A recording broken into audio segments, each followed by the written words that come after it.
a gente começa o programa sempre, você já sabe, falando da saúde, né?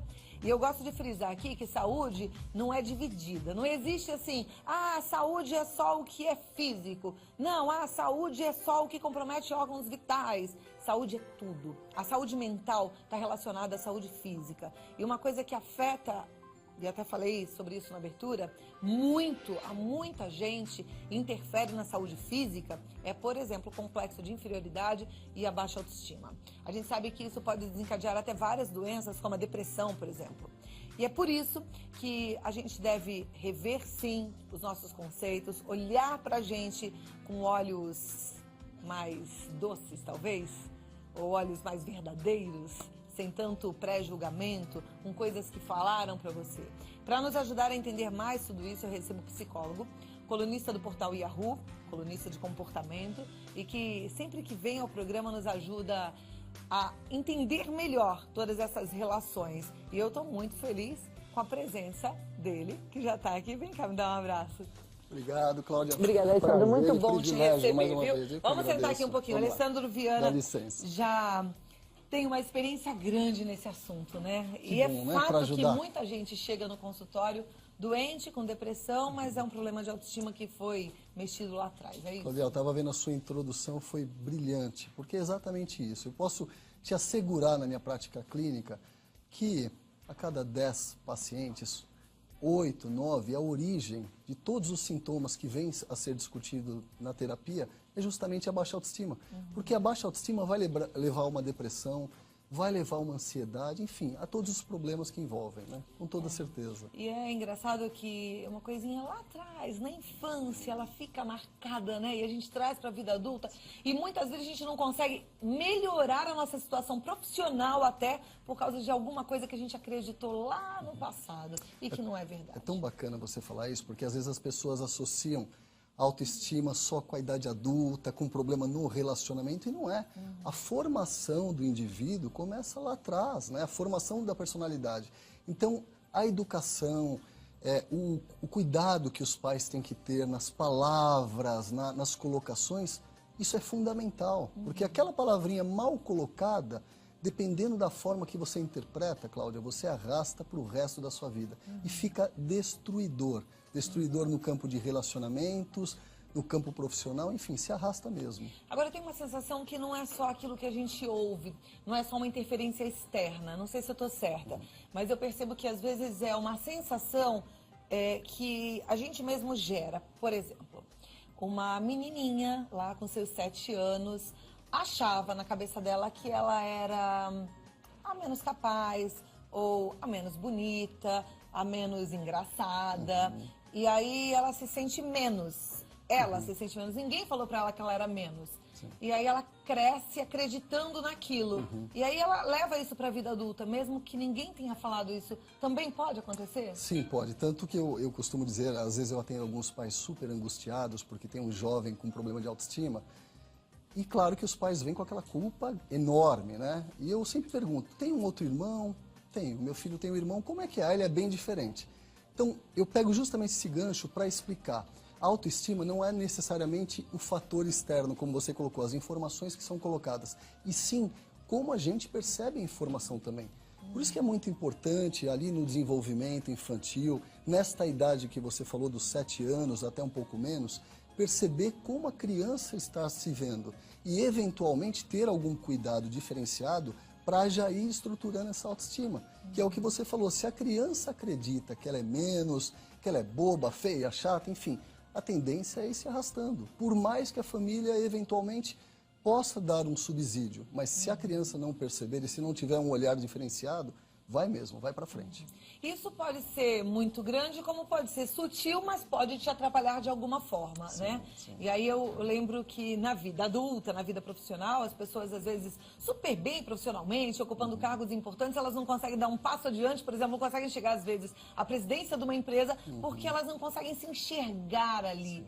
Tem isso também? Tem, exatamente. Tem muitos movimentos de autossabotagem que a pessoa às vezes tem a possibilidade, mas aqui dentro, né, na nossa cachola, ela não se sente capaz. Então, quando ela vai, por exemplo, a atingir a linha de chegada, ela pensa, repensa, pede férias, olha para trás, anda para trás. Então existe mesmo. Por quê? Porque aqui dentro ela não acredita que ela pode dar conta, que é autoestima. E é muito bacana você falar isso, porque é o que eu ouço durante as minhas sessões. Aquele mega empresário que a gente admira, que é bem sucedida, falando, olha, eu acho que eu tenho sorte por chegar onde eu estou. Eu acho que eu cheguei porque, enfim, porque de alguma maneira acreditaram em mim. E ele não consegue ver as próprias capacidades. Né? O problema está na nossa percepção sempre, Cláudia. É engraçado, ontem eu estava vendo um videozinho que até a minha filha me mandou, achei tão bonitinho, que tem mães relatando como elas são como mães. Então, as mulheres falam, eu sou muito brava, eu sou muito exigente, eu sou nervosa, eu não consigo dar uma atenção focada para minha filha. Aí depois, eles fazem o mesmo vídeo, igual fizeram com as mães, com os filhos dessas mães. E aí os filhos falam assim, a minha mãe, ela é a mais linda de todas as mães. A minha mãe, ela é muito especial. A minha mãe é muito amorosa. A gente se diverte brincando juntas. E aí eu fiquei pensando, normalmente a gente se culpa tanto, né? E a gente se olha de um jeito muito duro. Olha, e nem sempre é o olhar que o outro tem em relação a gente mesmo. Eu costumo dizer que além da autoestima, os grandes males do nosso crescimento emocional são dois. A culpa e o medo. Então a culpa, ela nos priva de várias situações, de você assumir, de você se aceitar, de você não pedir uma desculpa, de você se sentir inferior. E o medo é a mesma coisa, andam paralelos. Então assim, às vezes o que eu vejo a meu respeito não é a realidade. Só que a minha crença ela é tão intensa que eu vou agir de acordo com a minha crença. Eu até uso um exemplo, que eu vou pedir licença para você. Se a gente for imaginar um nadador, aquele que faz 100 metros rasos, eu vou chutar um número que eu não tenho conhecimento profundo disso. Então ele faz 100 metros rasos em 1 minuto e 30. Se eu perguntar para você, Cláudia, você faz aquele 1 minuto e 30 nesses 100 metros? Você vai falar, não, eu também não. Basta alguém que acredita, vai lá e supre e supera aquele número. Então assim, nós somos iguais, temos competências, capacidades, qual que é a diferença?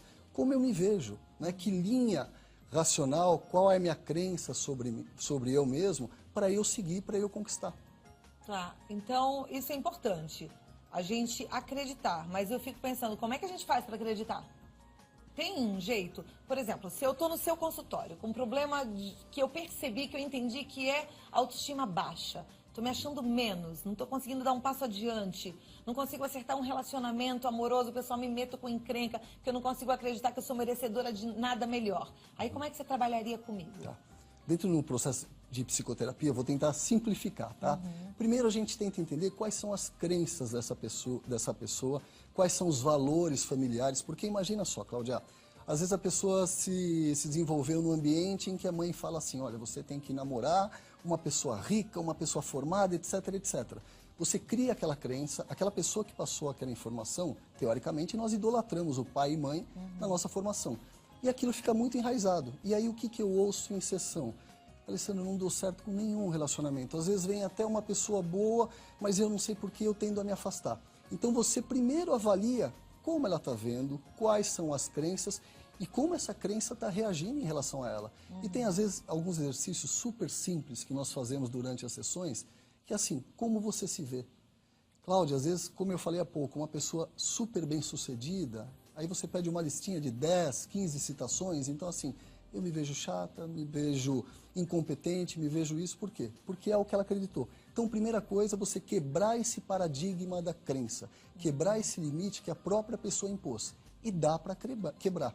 Porque às vezes esta crença ela é infundada, né? Então a pessoa fala, eu sou, sei lá, eu sou gorda, tá? Primeiro, o que é um padrão de beleza? Vamos questionar isso. De repente, aquela pessoa que não é o pseudo padrão que a mídia sugere, ela pode ser extremamente muito feliz desde que ela se aceite. Os padrões são colocados, teoricamente, para organizar a nossa sociedade. Mas o que vai fazer você feliz ou não é você estar bem e se aceitar. Então, respondendo brevemente, dá para a pessoa se equilibrar sim, revendo os caminhos que ela está seguindo. Então, é uma introspecção. É Sim, parar, sim. se perceber e se avaliar. Exatamente. E respeitar os seus limites. O que a gente pouco faz? Reconhecer os nossos limites e as nossas dificuldades. Quando você tem um limite, que eu tenho, você tem, os telespectadores têm, o que a gente faz? A gente se cobra. Claro, alguns nós tentamos melhorar, que faz parte da evolução da espécie, mas tem outros que é o meu limite. Por exemplo, Cláudia, nunca serei um jogador de basquete com 1,73 de altura. Esse é o meu limite. Quem diz que eu não posso ser um bom jogador de futebol? Quem diz que eu não posso ser um bom psicólogo?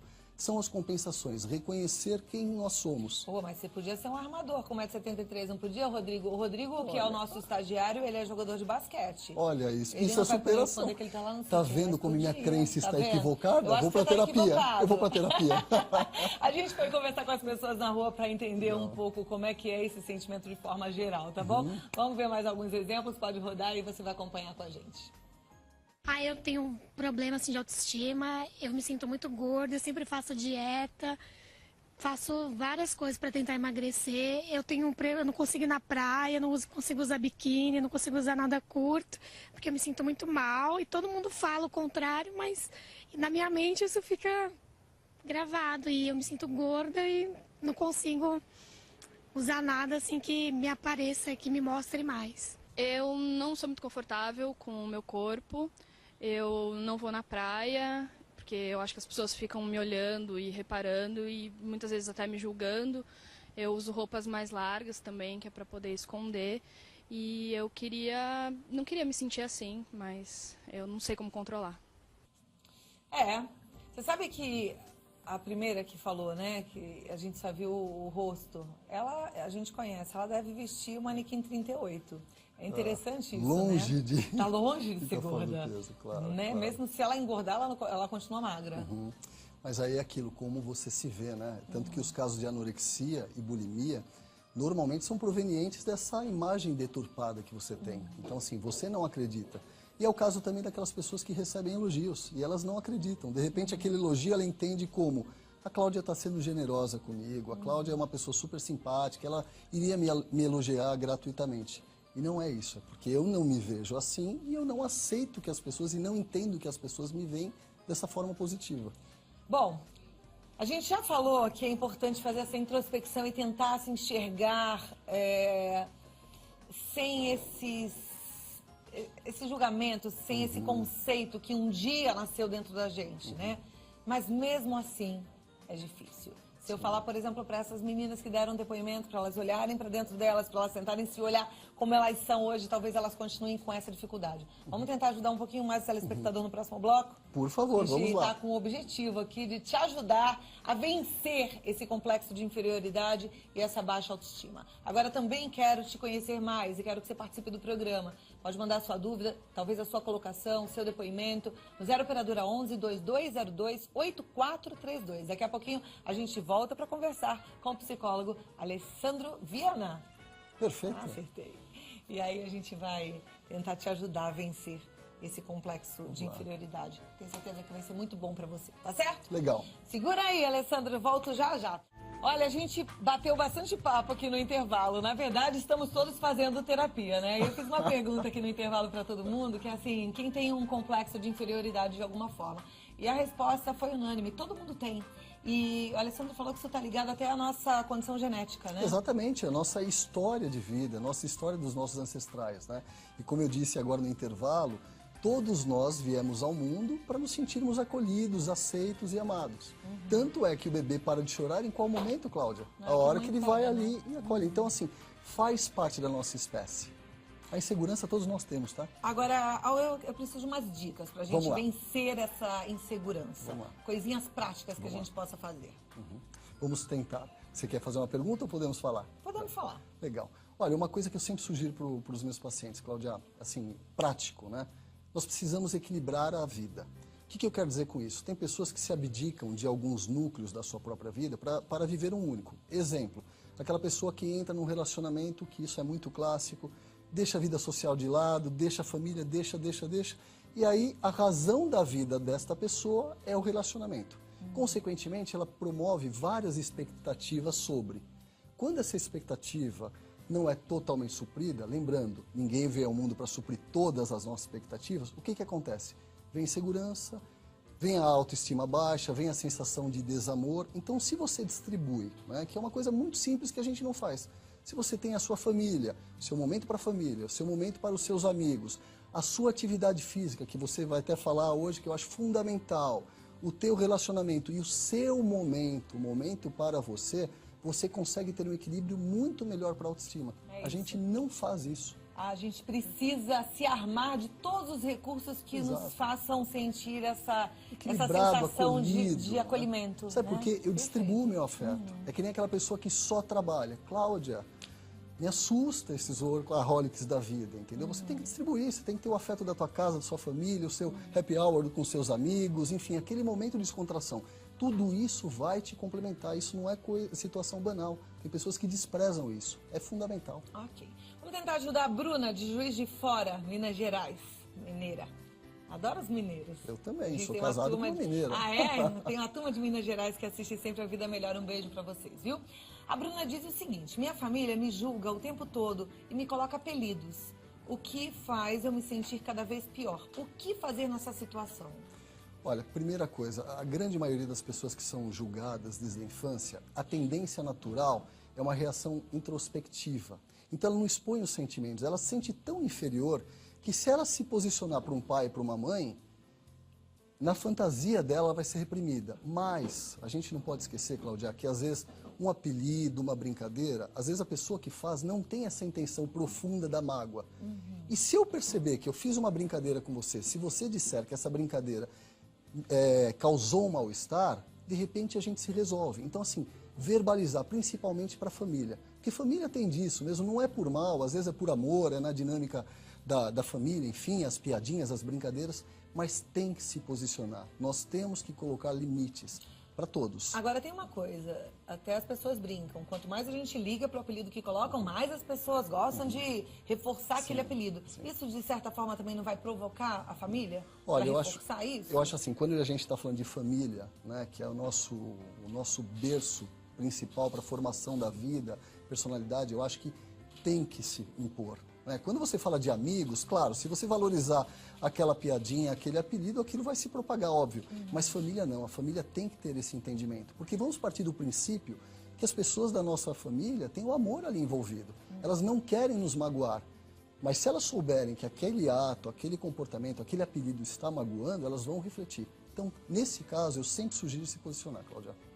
Perfeito. Tem que falar. Então, no caso da Bruna, é bater um papo mesmo, chamar a Sim, família num expressar. momento tranquilo, né? Sabe por quê? Eu ouço isso, eu já imagino, sem onipotência, por favor, mas já imagino a Bruna, aquele caso daquela pessoa quietinha, introspectiva, que está sofrendo calada. E às vezes os pais não estão percebendo esse sofrimento. Perfeito. Bom, você deu uma dica que eu achei ótima da gente se armar de recursos. Fui para uma pergunta, eu quero mais uma dica Vamos lá. prática Ó, para a gente mexer com essa tem pessoas que de repente banalizam a questão de se cuidar, né? Você falou uma outra situação no começo do seu programa que eu achei brilhante. Dentro da nossa filosofia ocidental, nós temos a tendência a pensar só no físico e os orientais mais no equilíbrio, enfim. Nós temos sempre que cuidar dos dois. E o físico também é importante. Então, se eventualmente, né, eu não estou me sentindo bem, poxa, o que eu posso fazer efetivamente para melhorar? O que eu nunca vou poder, Cláudia, é ficar sentadinho aqui em cima da infelicidade. Eu tenho que praticar, eu tenho que posicionar, eu tenho que ter metas na minha vida. Não estou me sentindo bem, não estou me sentindo dentro do peso, estou sem ânimo para praticar alguma atividade. Espera aí, eu preciso fazer isso, eu preciso me cuidar. Então, a atitude sempre. O perder tempo com a lamentação só vai gerar mais baixa autoestima, mais insegurança e uma possível depressão. Ok. A Renata Silveira, ela diz que está muito acima do peso e que isso faz com que ela fique cada vez pior. Ela tem vontade de morrer, tem vergonha de ir a todos os lugares e ela quer uma ajuda. Acho que a gente falou até um pouco com ela agora, nesse exato momento, né? Indiretamente, sim. Na verdade, existe um ciclo que eu sempre comento. Ou o ciclo é construtivo ou destrutivo. Vou explicar. Quando você não está bem, de repente você veio de umas férias prolongadas, engordou um pouquinho, qual que é a nossa tendência? Vou comer mais um pouquinho, já que eu estou fora do peso mesmo, enfim.